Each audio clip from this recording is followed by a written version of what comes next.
Good afternoon. Welcome back to the YouTube channel Mlawi Cameras. Ti pano pali nkhani ili pano ndinena kuti ndikufuna mumvetse bwinobwino nkhani. Msilikali wa ku Israeli waoneka ali ku Lebanon atatenga statue ngati chifanifani cha Yesu kuchitulutsa mutchalichi nkuyamba tsopano kuchiphwanya. All right. So, picture imene yapanga trend kwambiri. Yazungulira anthu ambiri picture chakuya nayo. And Benjamin Netanyahu ayankhula. Kuyankhula kwawo, so amanena kuti as the Jewish state, Israel cherishes and upholds the Jewish values of tolerance and the mutual respect between Jews and worshippers of all faith. All religions flourish in our land, and we view members of all faiths as equals in building our society and religion. Yesterday, like the overwhelming majority of Israelis, I was stunned and saddened to learn that an IDF soldier damaged a Catholic religious icon in southern Lebanon. I condemn the act in the strongest terms. Military authorities are conducting criminal probe of the matter and will take appropriate harsh disciplinary action against the offender. While Christians are being slaughtered in Syria, Lebanon by Muslims. And the Christian population in Israel thrives. Unlike elsewhere in the Middle East, Israel is the only country in the region that the Christian population and standard of living is growing. Israel is the only place in the Middle East that adheres to freedom of worship for all. We express regret for the incident and for any hurt this has caused to believers in Lebanon and around the world. Yeah. Amen. Tundi chinyao satana wewe niwaambie satana. Diablos. Anyway, nkula amene aba akuyankhula zimenezi. Do you know why? I'll tell you the reasons. Okay, chifukwa kuti ukuku ndi ku Lebanon kumene kulibe ma restrictions, kulibe ban kwambiri pakhana kuza ndi atolankhani alipo ambiri kumeneko amene komanso sakuletsa kumaona zonsezi kumajambula ndi kumapita kumene kwinako kuti dziko lonse likhale kuona. Pamene ku Gaza kuja awawo analetsa, anathamangisa kwina aliyense ndi anapanga zimene anapangazo. Mundifuna muyang'ane bwinobwino kuti ku Gaza nakuzana kale kuti tikamakamakhala kuza ndi ma Arabs ndi mtundu wa anthu just like yawo people. Iwe songane kuti ayawo ndi kuti ndi Islam. No, that's wrong. Kumene kuti kulawetsa kwambiri. Ayawo sa Islam. Ayawo atokhala Islam, atokhala Kristu, atokhala atheist, osakhulupiriraso mulungu solo pang'ono, atokhala wina aliyense amene angakhale. You understand? So ndi mtundu wa anthu. Same thing, just like Arabs. Aluyaso limodzi. Chabo kuti ayawo majority mapeza kuti ndi Islam. Koma that doesn't mean kuti ayawo ndi kuti also the Islam. Same thing with Arabs. Arabs majority wapeza ndi Islam. Koma same Arabs also ali Islam. Personally, I met Christian Arabs. Nakumalako ndi ma Arabs ali a Kristu kumene. Koma so even so atheist. Yes. Atheist like osakhulupirira za Mulungu koma munthu ndi muluya. Yes, alipo amene wapo. So, point yanga kupita ku Gaza. Kumene ndithu kumene kuku ma Arabs amene wawa ali magulu. Kuli even Ayuda. Yes, ku Gaza kuja. Kuli Ayuda. Yes, kuli Islam, kuli Akristu. So, chinachitika nchani apa?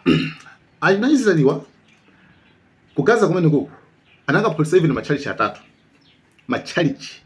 atatu. Okay? Police also. Mukudziwa chiwerenga cha anthu a Kristu amene amwalira amene aphedwa ndi Maisraeli ku Gaza 30 anthu 30. Komanso namba yaisuso ndi imene ndifika amene tikudziwa kuti anatipatsa kuti titha kuona. For out of anthu 70,000 amene anawapha a Kristu angakhale 30 okay.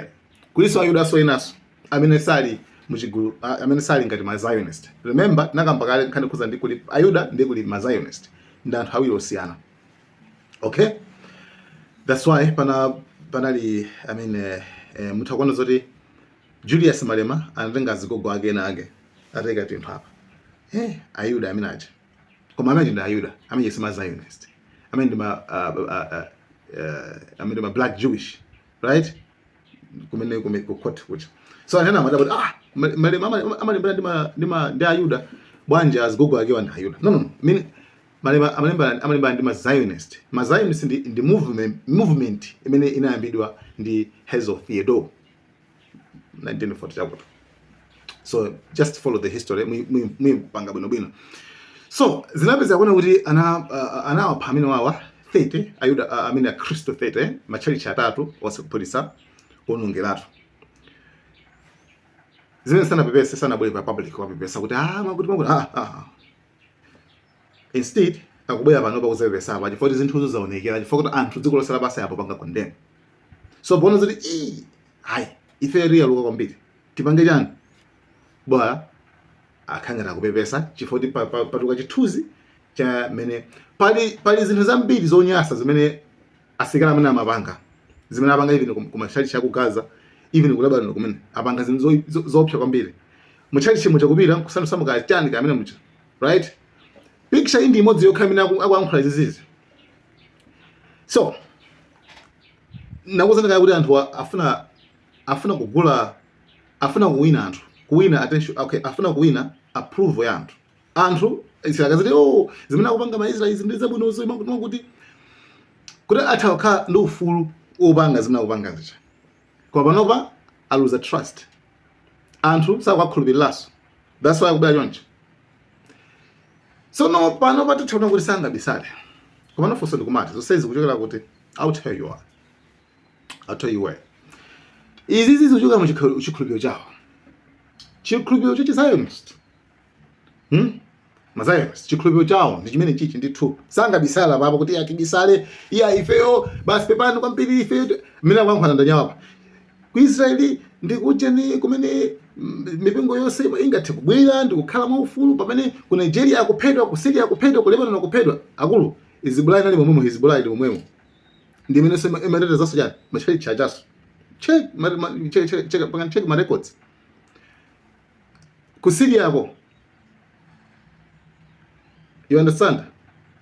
So ye ujakubaya ndi blame game akubisa zakezi nkubaya ndi blame game ife makamaka sili choncho komano zikhulupiriro zonyasa zoyipa zimene zilipo pa dziko pano zimene zingapangitse zopanga spread zofalitsa udani ndi nkhwidzi ndi mangawa ndi chikhulupiriro cha Zionist. Ndimakamba kuti zimene zonsezi akupanga apa zikuchokera kuti chaichi kwawo rabbi wawo Yosef Mizrach rabbi wawo gulu anachita kuyankhula kuti tikatenga Lebanon chifukwa Lebanon titenga. Remember kuti ndi Greater Israel project yawo imeneyo afuna tu maiko angapa watengere tu Syria yo Lebanon Jordan Egypt kumaso paka kafika ku Saudi kose wafuna atengere tu. So amayankhula kuno kuti inga khali ife tikatenga mosemo ku Lebanon tikuona kuti tizakilineko kuchokera ku mafano machali choti za pasula inga khale ola America itanena kuti mukuonjeza kwambiri this is too much, you're becoming so fanatic, this is too much, stop it. Tizikupasani $1 billion pachaka ngati chithandizo siyani zomwe kupangazi iwo akuti sanga sibe azakhala kugomera bejani machali chacha. So izi zakupanga bazi, I mean it's only simple-minded people who can be deceived by this. Apology yabo yabai ndi anthu amene muno make mina kuganizidwa gawo mina okay simple-minded people anthu amene tenelani tijoya anthu awulesi ndi kuganiza komanso kuona zinthu patali because izizi iniyo mwaonaso kuti zikuchokera kuchikhulupiriro chawo. Okay, let me give you the video ya mkulu amene. If the United States government would say, okay, hey, you're becoming too fanatic, the government, too religious. We'll give you $1 billion extra every year to the aid. Don't touch the churches. We're not allowed to listen to them. I'm telling you what the laws are. All place in the world that we will occupy in a war, Milchemet Mitzvah. We go to a war, we occupy. Let's say we occupy Lebanon. And over there there's idol worshipping places. We have the same obligation to destroy it. Why? Because now we live there. We occupy the place. We occupy the place. The Torah say, "Uvi'arta hara mikirbecha." Don't leave anything, any idols among you. So every place that you live in, and now you the original owner of the place now, you the new owner I should say, from now on you have the same obligation to purify the place from all the idols. Because it's against the Torah. Remember, it's not what's good for me. So, mukhulupirira ndani? Mukhulupirira Netanyahu chifukwa cha message imodzi imene akupatsani kuti akupepesa, kapena mukhulupirira zikhulupiriro zawo zimene mbusa wawo wanena, ndi not only leso zikhulupiriro zawo koma zichitochito zawo zimene iwo akhala aonetsa kale ku Gaza ndi kwina konse. Nakupatsaninso ndithu ma videos panopa anthu a Khristu akulavuliridwa komweko. So it's up to you kuti maganizo anu mmene mukuonera which is which. Tell me what happened when you were preaching the gospel on a bus. What country? Israel. Wow. Tell me what happened. I preached about John 3:16 on the bus, like openly. One religious guy, he got so mad at me, and then he come to me and then he strangled me, my neck, and then people like started to screaming. He told me, I want to kill you. They hate Jesus' name. So he said, do you want me to kill you today? And then I told him, even though you kill me now, I'm going to love you. How did he react to that? He was silent. I'm pleased you're okay. Yeah. And then we pray for him. God gave me heart that I have to say that I forgive you. So I told him, even though you tried to kill me, but I forgive you because Jesus died for your sin.